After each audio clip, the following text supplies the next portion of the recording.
Al, we had the passing of a legend this year, Bob Hall. I mean, of all the people in the wheelchair racing, adaptive sports world that we can reflect back on, when he went out there in 1975, bargained with the BAA, the Boston Athletic Association, to get a finisher's certificate by going just under 3 hours. For all intents and purposes, Bob misses that mark by 2 minutes, 2 mere minutes. He ran 2 hours and 58 minutes. Maybe all of this doesn't happen the way it happens. Boston, for all intents and purposes, is the biggest race we've got. So his legacy was really far-reaching. It certainly was. Now, if we're just going to talk about the racing part, I did Boston in '99, I think it was, somewhere around there. And I remember in that gymnasium across the street from the start line, and we're all inside there trying to stay warm and dry. And Bob comes rolling in, and it was like you could listen to a pin drop. He was the legacy, the man, rolling around, and he did not seek any kind of attention whatsoever. He was just there to, number one, give us some inspiration, but also make sure that we were going to be taken care of. So we were all on the start line at the right time, and made sure that the race went the way it was supposed to. Al, you wrote an editorial few months back about an experience you had when we were all racing for the Paralympic trials in '96. We were at MIT. A lot of us were still in technology changing chairs that some were, not that great. They broke often still. And you cracked a frame and you needed it fixed. You went to Bob. What was that all about? And how did Bobby handle working on someone else's chair for you? When Bob heard that my chair was broken, it was the airlines, of course, and he said, "Come on over." So I jumped in a cab with my racing chair out, in the trunk, and we went over to a shop, and it was kind of like Back to the Future, that the madman with this that had all the tools, and they were very quick to fix my chair. It's not like I could take my chair to a bike shop or something. It required a lot of welding, and the very next day I was on the track and actually took first place. Bob was extremely generous. Uh, I was a new guy. He didn't have to do what he did. I had no ties to him whatsoever, but he did what he did. And you know what? About a year later, I needed a mono ski, and I saw it in the Sports and Spokes magazine back in like 2000, let's say, and I knew exactly what I wanted, and that was it. It was a very low center of gravity monoski. I called him up. He remembered me from a couple of years before, and he built me that ski and sent it directly to ASA Durango, where I was in that thing like 2 or 3 weeks later, and I used that ski for well over 20 years. Very Yeah, durable. and it's still getting used today. It is. There's young kids using it right now. Yeah, and a lot of people don't know this, but Bobby was kind of on the front of a couple other technologies. So at the time, he was probably one of four of the big companies that were producing high-end adaptive equipment. He was making daily chairs, skis, like you said, the racing chairs. But Bob was one of the first people to dabble in titanium, which was a very, very new alloy that people were not really, it was cost prohibitive. There were a lot of difficulties that were still being worked out. So Bob was giving, future technologies a try at a time when people weren't. And more importantly, I think, is when he worked on the steering compensator, which was a huge advancement when we went from springs to keep ourselves going straight to a compensator. So Bob was definitely a pioneer that went beyond just what he did by racing that race. Yeah, and when Bob did that Boston for the first time in '75, he was basically using something that looked like an old E&J wheelchair with maybe oversized caster wheels. And by 1986, he was designing and building from the ground up a purpose-built racing chair, Yep. which had like 12-inch front wheels. It had caliper brakes. It was using bicycle wheels in the back. He used like 10 or 11-inch push rims. And it was made out of all, I think it was aircraft aluminum back then.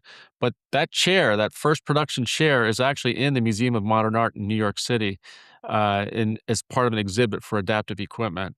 I don't think it's on exhibit anymore, but it's still owned by the museum.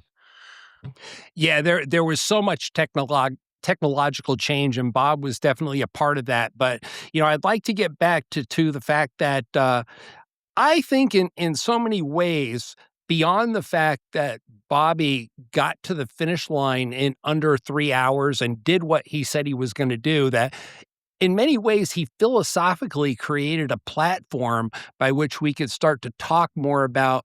I hate to go into this, handy capable thing, but the bottom line is just that he showed, Boston and the world what could be done. And even though maybe he wasn't the greatest wheelchair racer of all time, he forged the path. Absolutely. You talked about those 2 minutes that almost didn't happen. Um, by 2 minutes. 2 minutes, that's it, and, he probably finished in the back of the pack, but you know what? Nowadays, the guys in wheelchairs are blowing away the runners. It really shows that, wheelchair athletes can be very not only competitive, but they can, kick the butts of able-bodied runners. Oh, yeah, and Al, just to reflect back on that chair that he did that in, I had one of those chairs. Bob did this race in 1975. I was hurt in 1978. I had the same hunk of junk, and for all intents and purposes, it was an Everson Jennings, which we didn't have very many choices. That was the primary choice. It was a folder, so Bob basically took the X and welded it shut so the chair didn't flex around so much, put some pneumatic casters on the front and some smaller hand rims, and chopped away at that chair. And that's what he did that 26.2 miles in.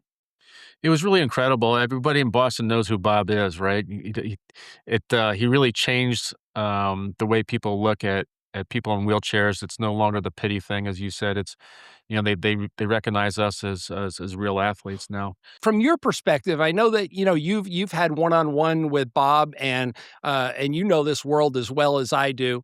What do you think Bob's legacy was when it all shakes down? Well, I can tell you in the upcoming issue of Sports and Spokes, we are on the front cover is our Junior Athlete of the Year award. Her name is Mary McDonald, and she grew up with a disability and in the Boston area. And she said you can't go anywhere in Boston in a wheelchair and not know who Bob Hall is. And she in our article that we have in this September issue, she talks about how she was facing depression. She was overweight, and she decided to start racing wheelchairs in order to lose that weight and feel better about herself. And now she's winning all kinds of awards, and she's kicking butt. And like I said, she just got the award for Junior Athlete of the Year. So obviously, that is Bob's legacy right there. So, Al, I'm not a huge fan of quotes, but I was thumbing around and I stumbled across Bob's obituary, and I was reading through it, and somebody wrote, Bob did not simply participate in history, he changed it. I couldn't even imagine how anybody could say anything more complimentary than that. That spoke to who and what Bob was, not just as an athlete, but philosophically and as a person. Yeah, he took that. You're talking about that E&J. That was a one size fits all chair, and he changed all of that. It's not just the sports aspect. It was just the everyday wheelchairs. The chair I'm sitting in right now looks like an old hall chair. Made up it's made by Hands On Concept, a totally different company, but they have the same philosophy that Bob had, and that is, don't just make you know, a standard production chair that hopefully somebody's gonna like. He actually built chairs all around the person, and it actually gives the person more, self-identity and a little bit more dignity to, uh to being something that reflects their own personality or the way they get around. There's not enough compliments I can throw at Bob's way. No, no, exactly, and we've spoken about the quality of Bob's work. The fact that we use a wheelchair makes the wheelchair an extension of us. Well, Bob made a chair that had such nice refinement to it that the daily chairs that you felt I mean, it sounds crazy, but you felt proud to be in that wheelchair. I mean, there were some chairs that's like, "Oh my god, this is a monstrosity. I can't wait to Right. get out of it." But he created something that bordered on a work of art. Yep. Absolutely, Bob. Just lastly, I'd like to, yeah, I did the Boston Marathon probably 8 times. And of course, everybody came out of the woodworks for 96. That was 1996, the 100th Boston Marathon. And I just wonder if I had Bob on the other end of the screen and I got to talk to him and he could reflect back on that moment, what it is that he would say about it. Because you went from a field of one to a field of five back in the Knab days and the Andre Vijay days to the fields of 80. And then here you are, 96. We were probably hoisting a field of 120. And I just wonder, what would Bob say if he had the opportunity to reflect back on that moment and think of what it was that he accomplished by beating that mark by 2 minutes? Mhm. Yeah, I think he knew what spot he was in, and I imagine if he looks at that crowd going down that hill in the very beginning of the race, and he's probably, "Don't screw this up, boys." Yeah, no, Let's it make was them proud. please don't crash. Yeah.